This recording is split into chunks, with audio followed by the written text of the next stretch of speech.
370-484 kelas C. Pada saat ini saya akan menjelaskan tentang penyakit leptospirosis. Leptospirosis adalah suatu penyakit yang disebabkan oleh bakteri Leptospira.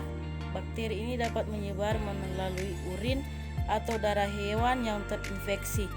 Gejala pada leptospirosis mirip dengan gejala penyakit flu, tetapi lebih berat serta disertai dengan bengkak di kaki dan tangan serta kulit menjadi kuning. Penyebab leptospirosis disebabkan oleh bakteri Leptospira introgenes yang hidup selama beberapa tahun di ginjal. Beberapa hewan yang dapat menyebar bakteri Leptospira adalah anjing, babi, kuda, sapi, tikus. Penularan bakteri Leptospira ke manusia dapat terjadi akibat hal-hal berikut: kontak langsung antara kulit dengan urin hewan pembawa bakteri, kontak antara kulit dengan air dan tanah yang terkontaminasi urin hewan pembawa bakteri, konsumsi makanan dan minuman yang terkontaminasi urin hewan pembawa bakteri.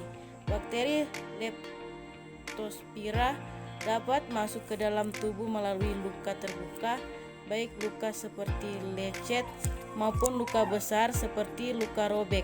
Leptospirosis bisa menular antara manusia melalui ASI atau hubungan seksual, tetapi kasus ini sangat jarang terjadi.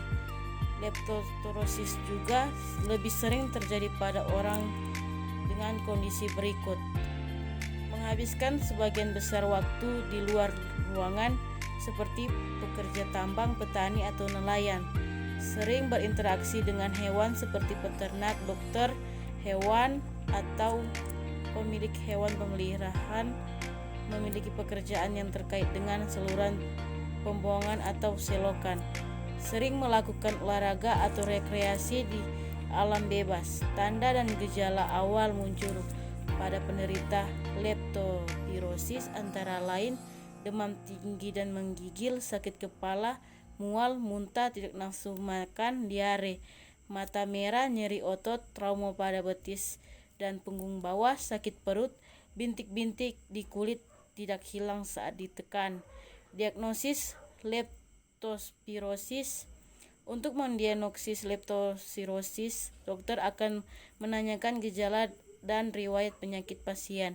Selanjutnya, dokter akan melakukan pemeriksaan fisik menyeluruh dan beberapa tes penunjang untuk memastikan diagnosis dan mengetahui keparahan leptospirosis. Tes penunjang tersebut antara lain tes darah untuk memeriksa fungsi hati, fungsi ginjal dan kadar sel darah putih,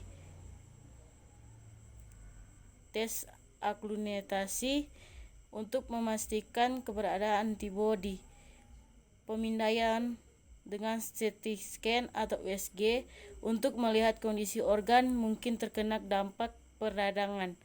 Berikut adalah metode pengobatan yang bisa dilakukan penderita leptospirosis yang bergejala berat: pemberian obat-obatan, perawatan di rumah sakit, komplikasi leptospirosis. Leptospirosis tidak diobati dengan baik akan mengakibatkan penyakit Weil. Komplikasi yang terjadi akibat Weil antara lain gagal ginjal akut, gagal hati, gagal napas, gagal jantung, dan masih banyak lagi. Ada beberapa cara yang dapat dilakukan untuk mencegah dan mengurangi risiko penyebaran: mengenakan pakaian perlindungan di area yang berisiko menularkan bakteri Leptospira, tidak berendam atau berenang di air danau, sungai, atau kubangan, mengkonsumsi air minum yang sudah terjamin bersihnya, mencuci tangan setiap sebelum makan dan setelah kontak dengan hewan, mencuci buah dan sayuran dengan air bersih sebelum mengolahnya, menjaga kebersihan lingkungan dan memastikan lingkungan rumah bebas dari tikus, melakukan vaksinasi pada hewan pemeliharaan ternak. Terima kasih.